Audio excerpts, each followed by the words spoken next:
अच्छा बच्चे, starting with the name of Allah Almighty, in today's lecture we are going to start our discussion from the topic that is cost of goods sold statement. And it is very much important for you to understand that this cost of goods sold statement is going to help you to solve almost 80% numericals of chapter number 2. इस concept को जब किसी ने समझ लिया ना, cost of goods sold statement को, उसने अपना पूरा का पूरा चैप्टर 2 समझ लिया. We ended up the last video on the topic of cost of good manufactured. और उससे पहले हमने एक बात डिस्कस की थी. हमने कहा था raw material, work in process material और फिनिश गुड्स जो है ना, ये 3 मेजर मटेरियल की फॉर्म्स हैं. ठीक है, कि कोई बिल्कुल ज़ीरो फॉर्म में पड़ा हुआ है, कोई 1% से 99% तक प्रोसेस में आ गया, और 100% mean that material is 100% completed. ठीक है, हमारी डिस्कशन पिछले लेक्चर के अंदर इस यहाँ तक कंप्लीट हुई थी. अभी तक हमने फिनिश गुड को एंटर नहीं किया था. फिनिश गुड को एंटर करने का मतलब है हमने उसे सोल्ड या सेल करने की पोजीशन में आए. वो कैसे आए उस पर आते हैं. पहले हम स्टार्ट करते हैं कि हमारी डिस्कशन क्या हुई थी. पहले हमने लिया था beginning material. Beginning raw material के बाद हमने आए थे प्लस परचेजेस पे, कि चीज़ें हमने परचेज़ की. परचेज रॉ मटेरियल, यानी रॉ मटेरियल परचेज़ किया, और हमारे पास क्या बना, मटेरियल अवेलेबल फॉर यूज़, इस्तेमाल के लिए मटेरियल अवेलेबल है, प्लस या मटेरियल अवेलेबल फॉर यूज़, इसमें से माइनस कर देते हैं जो एंडिंग में पड़ा हुआ है. सर हमारे पास टोटल मटेरियल था फॉर एग्जांपल 10,000 का, या फिर 10,000 का हमने परचेज़ किया. टोटल हमारे पास 20,000 का मटेरियल अवेलेबल फॉर यूज़ था. अब कितना पड़ा हुआ है, अब 5,000 बाकी पड़ा हुआ है, एंडिंग रॉ मटेरियल. तो यानी मटेरियल यूज़ कितना कर लिया आपने, रॉ मटेरियल यूज़ कितना है आपके पास. सर यूज़ हमने 15,000 का कर लिया. ये हमारा डायरेक्ट मटेरियल लग चुका है किसी भी प्रोडक्ट पे. प्लस करते हैं डायरेक्ट लेबर, यानी वो मज़दूर जिन्होंने हमारे लिए काम किया. मज़दूरों से रिलेटेड कॉन्सेप्ट अभी हमने पढ़ लेते हैं, उसके ऊपर डिस्कशन भी कर लेते हैं. वो आता है लेट्स सपोज 5,000 का, कि हमने डायरेक्ट लेबर इस्तेमाल किया 5,000 की. इन दोनों को एडअप करना चाहें तो हम उसे प्राइम कॉस्ट करते हैं. वो अभी पिछली वीडियो में भी मैंने कहा कि अगर आप प्राइम कॉस्ट वाले कॉन्सेप्ट को इग्नोर करना चाहें इस पूरी मैन्युफैक्चरिंग में, तो आप कर सकते हैं. Nothing to be worry about. Direct material, direct labour plus factory overhead, वो भी आपको दिया होगा. हमेशा याद रखिएगा जब क्वेश्चन सॉल्व करेंगे तो मोस्टली आपको डायरेक्ट लेबर भी दी होगी और फैक्ट्री ओवरहेड भी दिया होगा. हम वो सपोज कर लेते हैं कि 15,000 की आपकी फैक्ट्री ओवरहेड है. अब आप टोटल करें कि the total cost of manufacturing. Manufacturing का मतलब क्या है कि still it is in process. Cost of manufacturing कितनी है,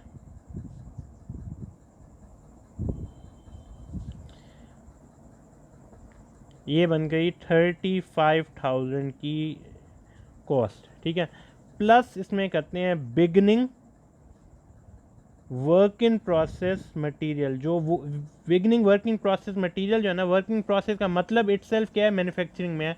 वो हम कहते हैं लेट्स सपोज 15,000 का है. यानी ये वाली चीज़ भी मैन्युफैक्चरिंग हो रही, ये इस मरतबा हो रही है और ये पहले से हो रही थी.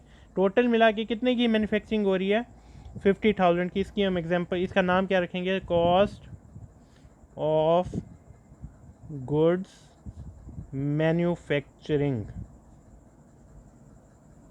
Sorry total cost of good manufacturing. Total cost of good manufacturing. ठीक हो गया. इसमें से माइनस करते हैं ending work in process material. Ending में सर कितना पड़ा हुआ है, एंडिंग में 10,000 का पड़ा हुआ है.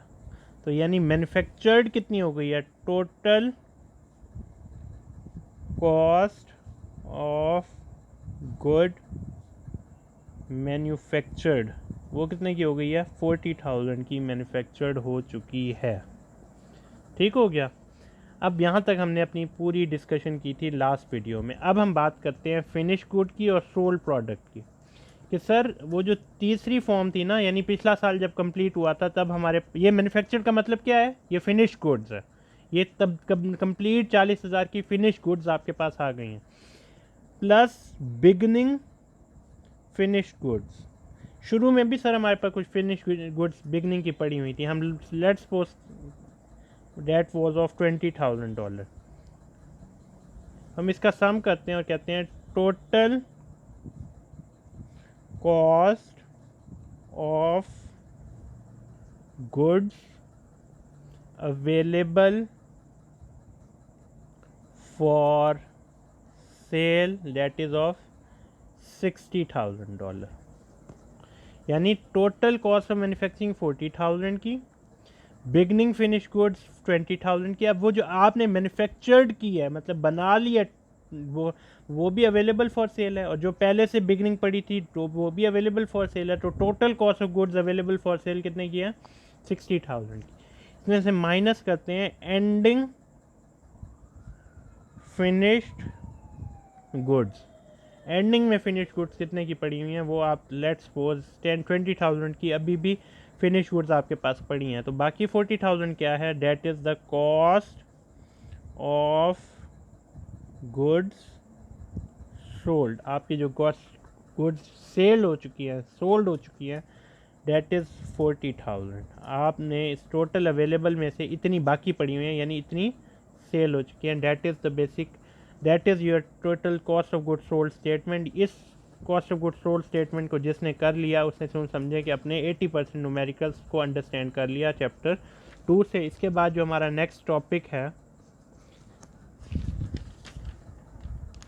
That is the topic of inventoriable cost. Classification of cost पूरे चैप्टर में आप नोट करते जाएंगे कि साथ साथ चलती हैं कॉस्ट के। इन्वेंट्रीएबल कॉस्ट क्या है? वो तमाम कॉस्ट जो कि आप इन्वेंट्री से रिलेट कर सकें या इन्वेंट्री से उसका ताल्लुक कायम कर सकें, वो आपके पास इन्वेंट्रीएबल कॉस्ट है। अब मैं कहूँ कि सर प्रोडक्ट में जो कॉस्ट आपको नज़र आ रही है क्या वो इन्वेंट्रीएबल कॉस्ट है? Yes, product cost itself is an inventoryable. Inventory, product are the two names of the same thing. Inventory का नाम ले लें या प्रोडक्ट का नाम ले लें, दोनों का मतलब क्या है? सेम है। दोनों का कॉन्सेप्ट क्या है? सेम है। दोनों का मतलब मीनिंग जो है ना वो सेम है। तो इन्वेंट्री और प्रोडक्ट कॉस्ट क्या है? इन्हें इन्वेंट्रीएबल कॉस्ट कहा जाता है। ठीक है। अब इसकी जो अच्छी सी एग्जांपल अगर हम बात करें कि हमने ना इंश्योरेंस करवा लिया अपनी इस पूरी प्रोडक्ट की, या जो मटेरियल रॉ मटेरियल पड़ा या सॉरी फिनिश गुड्स पड़ी है, वो इन्वेंट्री से रिलेट कर रहा है, बिल्डिंग की नहीं की। बिल्डिंग को कुछ हो जाए, बिल्डिंग को कुछ ना हो, उस प्रोडक्ट की उसकी थेफ्ट से रिलेटेड हमने ना इंश्योरेंस करवा लिया, वो इन्वेंट्रीएबल कॉस्ट बन गई। ठीक है। हम उस प्रोडक्ट पे स्टिकर लगा रहे हैं, उसकी पैकिंग के ऊपर ख़र्चा कर रहे हैं, हम जो खुद से रिलेट करेंगे ना वो प्रोडक्ट कॉस्ट में आ जाएगी, वो इन्वेंट्रीएबल कॉस्ट में आ जाएगी। उसके बाद आता है कॉस्ट बिहेवियर।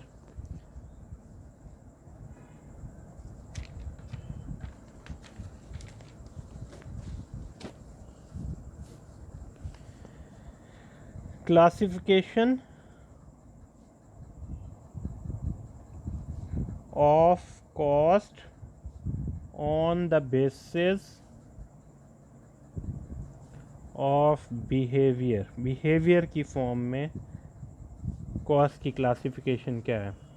पहला इसके अंदर आप देखें, इसके अंदर पहला जो है ना वो है वेरिएबल कॉस्ट और सेकंड है फिक्स्ड कॉस्ट। वेरिएबल कॉस्ट में क्या फ़र्क है और इन फिक्स्ड कॉस्ट में क्या फ़र्क है? आपने $2 देने हैं पर product to salesman.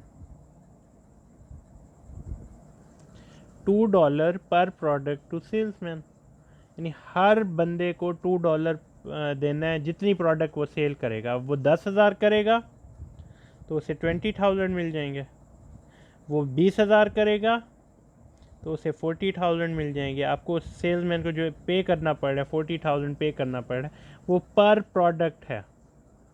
Fixed cost क्या है कि हमने एक डायरेक्टर को सैलरी लेनी है, ये फिक्स्ड कॉस्ट है। अब प्रोडक्ट सेल हो ना हो, मैन्युफैक्चरिंग हो, उसकी जो सैलरी है ना that is your fixed cost, जो आपने हर सूरत बियर करनी है। आपने बिल्डिंग का रेंट हर सूरत बियर करना है।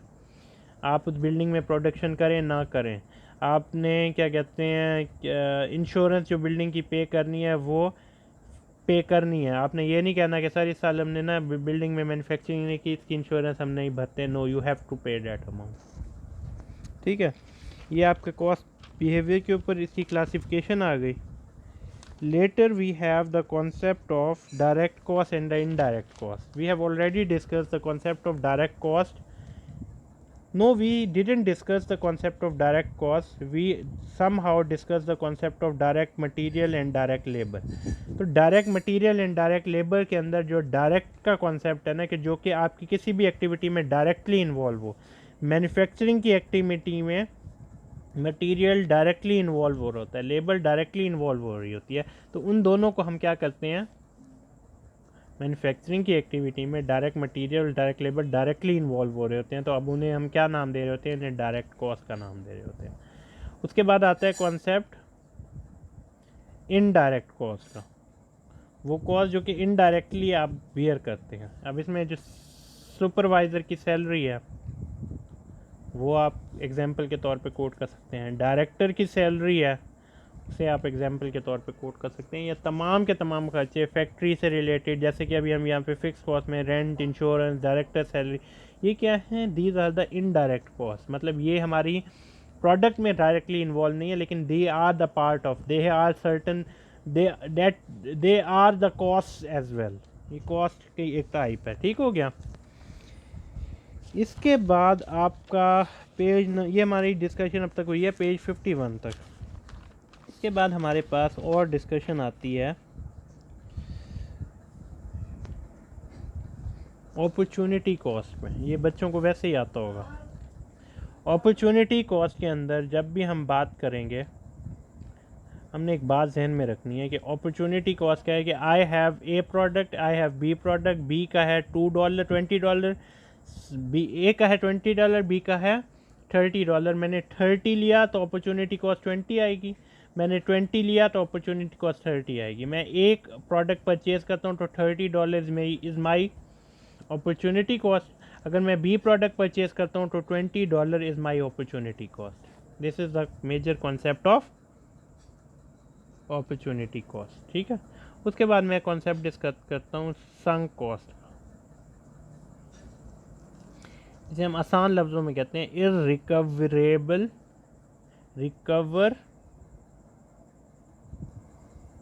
Able cost. इररिकवरेबल कॉस्ट यानी जो आप रिकवर ही ना कर सकें, उसे हम संक कॉस्ट कहेंगे। जैसे कि आपने ये प्रोडक्ट ख़रीदने गए, इस पे आपका जो टाइम स्पेंड हुआ वो हुआ 1 आवर। उस 1 आवर को अगर आप किसी और जगह पे इन्वेस्ट करते तो आप वहाँ से कुछ $10 कमा लेते। वो 1 आवर जिसमें आप जाके प्रोडक्ट को परचेज़ करके आए, उस 1 आवर के अंदर आपने एक जगह पे जॉब कर सकते थे जिससे आप $10 अर्न कर रहे हैं। लेकिन अब आपने क्योंकि काम वो कर दिया है, ये प्रोडक्ट परचेज करने लगे हैं, ये जो $10 हैं these are that is basically sunk cost. ये अब ज़ाया हो गए हैं, that can not be recovered. ठीक हो गया।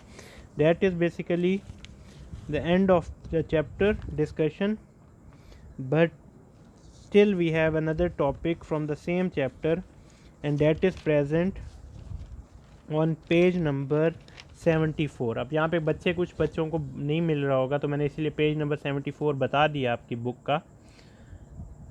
74 पेज पे जाएं तो आपको एक कॉन्सेप्ट मिलता है आइडल टाइम का। आइडल टाइम वो टाइम होता है कि जिसमें आप कोई एक्टिविटी ना करें। मतलब लेट्स सपोज हम एक जगह से रॉ मटेरियल परचेज़ करके आए हैं, उठा के आए हैं, और दूसरी जगह पे हमने उसको इस्तेमाल या उसकी मैन्युफैक्चरिंग स्टार्ट करनी है। ये रूम नंबर 1 था, यहाँ से हमने मटेरियल लेके रूम नंबर 2 में आए और हमने उस पर मैन्युफैक्चरिंग स्टार्ट कर दी। जो रूम नंबर 1 से रूम नंबर 2 के दरमियान लाने का जो टाइम था ना, that is named as an idle time in which there was no manufacturing involved. जिसमें कोई मैन्युफैक्चरिंग इन्वॉल्व नहीं हुई, इसे हम आइडल टाइम कहते हैं। ओवर टाइम क्या होता है?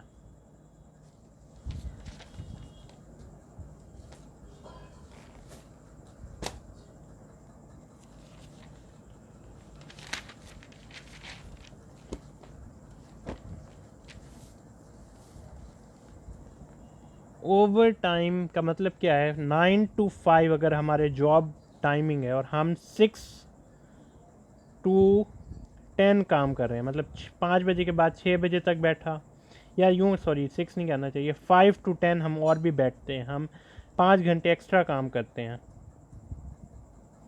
तो उसके लिए आप वो जो टाइम आप दे रहे हैं उसे ओवर टाइम, और इसके अंदर प्रीमियम का कॉन्सेप्ट आता है। प्रीमियम का कॉन्सेप्ट है क्या? प्रीमियम का कॉन्सेप्ट है कि whatever the time you have given as an over time, उसके अंदर आपको क्या कंपनी पे कर रही है। ओवर टाइम प्रीमियम का मतलब है कि सर हम जब 9 to 5 आप हमारे लिए काम करेंगे, वो हम उस पर आपको $10 पर आवर देंगे, but in case you want certain more dollars to earn, जब आप 5 to 10 काम करेंगे हम आपको कुछ एक्स्ट्रा अमाउंट देने को तैयार हैं, जिसके लिए उन्होंने एग्जांपल आपको देते हैं कि $12 आपको एक्स्ट्रा दे रहे हैं, $12 per hour for over time. तो अब ये क्या है, ये जितने घंटे आप 3 घंटे ओवर टाइम देते हैं, तो आपके पास जो $36 है, that $36 is basically over time premium. Fine. Later you have the concept of labor fringe benefits.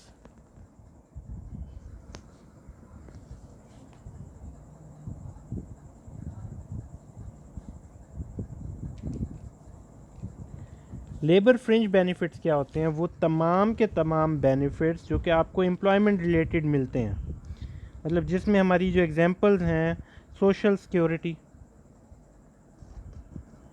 Medicare, federal employment taxes की फॉर्म में कुछ पैसे मिलते हैं, एंटरटेनमेंट के फॉर्म में मिलते हैं, इंश्योरेंस कुछ दे दी जाती है, मेडिकल आपको प्रोवाइड, ये फ्रिंज बेनिफिट्स हैं, मतलब ये आपकी एम्प्लॉयमेंट के साथ साथ आपको पे किए जाएंगे। ठीक हो गया। अब यहाँ पे हम दो न्यूमेरिकल्स को डिस्कस कर लेते हैं जो कि आपके आइडल टाइम और ओवर टाइम से रिलेट करते हैं। अब यहाँ पे उन्होंने कहा कि idle time, a time in which there was no activity being perform by the labour, labour ने कोई एक्टिविटी नहीं की। To give an example of how the cost of idle time may be handled, assume that a press operator, जो ये जो आपकी media industry से relate करते हैं, उस press operator earn $12 per our, वो हर आवर में $12 अर्न करता है। If the press operator is paid for a normal 40 hours work week, अगर उसे 40 आवर्स पर वीक दिए जाते हैं, but is idle for 3 hour, यानी हमने ये कहा कि सर वो काम तो हमारे लिए करता है 40 आवर्स, लेकिन उस 40 आवर्स में से 3 घंटे तक कोई काम नहीं करता, यानी उसकी रेस्ट का एक्टिविटी है, वो चाय पीने चला जाता है, या जो भी हम इसकी एग्जांपल कोट करें कि सर 40 आवर्स उससे हमारे प्री डिसाइडेड टाइम है, हमने कहा कि आपने 40 घंटे काम करने हैं, लेकिन वो असल में 37 घंटे काम करता है। 3 घंटे वो नमाज का ब्रेक लेता है, वो चाय पीने चला जाता है, वो 1 घंटे का ब्रेक लेता है, ब्रेक टाइम लेता है, यानी जो उसकी टोटल वर्किंग है ना वो 37 आवर है, और 3 our is basically the idle time, या वो जो एक रूम से दूसरे रूम में लाने का जो हमने टाइम कैलकुलेट किया है ना वो 3 घंटे है। तो अब उन्होंने कहा total cost of the week बनाया, तो 12 आवर हमने उससे दिया 37 आवर्स काम करने के, जिसकी टोटल अमाउंट बन रही है 444। मैन्युफैक्चरिंग ओवरहेड के अंदर अब ये डायरेक्ट लेबर इस्तेमाल हुई है, 37 आवर्स वो वाकई हमारे लिए काम किया, तो हमने डायरेक्ट लेबर के लिए कितने पैसे रख लिए हैं, डायरेक्ट लेबर का नाम दिया है जिसे 12 आवर और multiply 12 hour dollar per hour multiply 37 hour, that will be equal to 444 hour manufacturing overhead. अब ये मैन्युफैक्चरिंग ओवरहेड में आ रहा है क्योंकि ये डायरेक्टली लेबर इन्वॉल्व ही नहीं थी 3 घंटे के लिए for the activity of production. तो 3 घंटे जो उसने हमने काम किया उसके $36 हमने उसे अलग पे किए, टोटल $480 हमारे बने हैं डायरेक्ट लेबर और मैन्युफैक्चरिंग ओवरहेड के। ये हमारा कॉन्सेप्ट था आइडल टाइम का। अब हम आते हैं ओवर टाइम के ऊपर। ओवर टाइम के लिए उन्होंने एग्जांपल जो हमें कोट किया वो हम ज़रा पढ़ लेते हैं। उन्होंने कहता है let us again assume that a press operator in a plant earn $12 per hour, she is paid time and a half for an over time in excess of 40 hours per a week. उन्होंने कहा कि जब भी वो 40 hours से ज़्यादा का काम करेगी तो उसे जितना टाइम वो अर्न करती है और उसका हाफ, यानी 12 तो मिलेंगे ही मिलेंगे, प्लस उसे $6 उसका हाफ अलहदा भी मिलेगा, यानी उसे टोटल $18 पर आवर मिलेंगे। अब दोबारा समझें, इस पेड टाइम का कितना मिलता है $12 एंड हाफ, और उसका हाफ भी मिलेगा। 12 एंड 6 उससे $18 मिलेंगे। For the overtime during a given week, उस वीक के अंदर शी वर्क्स 45 आवर्स, वो 45 आवर्स काम करती है। तो and has no idle time, idle time कोई नहीं है। हर labour cost for the week would be allocated as follows. अब आपने देखना है कि सर उससे एलोकेशन कैसे करना है। अब यहाँ पे ना जो इन्होंने बुक में किया है उस चीज़ को समझ, वो भी समझा देता हूँ और मेथड नंबर 2 भी समझा देता हूँ। मेथड नंबर 1 क्या है कि sir that person will be paid for the time, time means $12 जितना उसका टाइम है, एंड हाफ और $6 पे किया जाएगा एज एन ओवर टाइम। तो उसने टोटल कितने घंटे काम किए हैं? 45 आवर्स। तो 45 को 12 से मल्टीप्लाई कर दें और बाकी के जो 5 आवर्स एक्स्ट्रा हैं उसके $6 से मल्टीप्लाई कर दें। इस तरह बुक में कैलकुलेशन की हुई है, जो कि बड़ी मुश्किल हो जाती है समझने के लिए। मैं दोबारा रिपीट करता हूँ। टाइम एंड अ हाफ का मतलब है टोटल उसे $18 पे किए गए हैं इस 5 आवर एक्स्ट्रा टाइम के लिए। तो अब हमने कैलकुलेशन को यानी कैलकुलेट करने के लिए उसने कहा कि सर उसने टोटल 45 आवर काम किए, उसे $12 तो मिलेंगे ही मिलेंगे, $12 तो उसे मिलेंगे ही मिलेंगे, यानी उसे $540 पे किया जाएगा फॉर 45 आवर्स। प्लस वो जो 5 आवर्स उसने एक्स्ट्रा काम किया उसके अंदर $6 उसे एक्स्ट्रा भी पे किए जाएंगे। तो जिसकी अमाउंट बनती है $30 और $570 आ जाती है। अब जिन बच्चों को ये बात समझ नहीं आई उनके लिए मेथड नंबर 2 है, जो कि ज़रा सा आसान है समझने के लिए। हमने कहा कि सर वो $40 जो है ना आवर्स वो काम करेगा तो उसे $12 पर आवर मिलेगा। ठीक है, तो हमने इसकी जो अमाउंट बना ली वो बन गई $480 तो हम देंगे ना उसे $12 के हिसाब से जितने घंटे उसने रेगुलर काम किया। Later that person work 5 hours as an extra time. 5 hours जो उसने एक्स्ट्रा टाइम किया उसकी हमारी कैलकुलेशन कितनी बनी है? $12 एंड $6 $18 हमने पे किया। अब 18 की टोटल कैलकुलेशन कितनी बन गई? $90। इसे सम अप करें, that will be equivalent to $570। That is the same amount that you have calculated through this method. दोबारा से मेथड 1 और मेथड 2 समझा दूँ। अगर उसने 45 आवर्स काम किया तो $12 तो उसे मिलेंगे ही मिलेंगे, प्लस जो एक्स्ट्रा अमाउंट है 5 आवर्स उसके लिए उसे $50 अलहदा भी मिलेगा, तो उसे टोटल मिलेंगे 540 एंड 3570। जिन्हें ये बात समझ नहीं आई, हम कहते हैं सर 40 घंटे उसने काम करने और नॉर्मल उन्हें हमने पे करना है $12, 480 उसकी अमाउंट आई। $5 जो उन्होंने 5 आवर्स जो उसने 45 आवर्स अगर उसने काम किया, यानी 5 आवर्स उसने एक्स्ट्रा काम किया है, एक्स्ट्रा काम के लिए हमने क्या कहा कि time and half of it, यानी $12 प्लस $6। ये जो आपने सम अप किया ना, डेट विल मेक इट $18। तो $18, $5, 18, $90 हम उन्हें एक्स्ट्रा पे करेंगे तो $570 हमारे पास इसकी टोटल अमाउंट आएगी। Date is the end of your theoretical discussion of this chapter number 2. Inshallah we will discuss the numericals of this chapter in the next video. Till then, Allah Hafiz.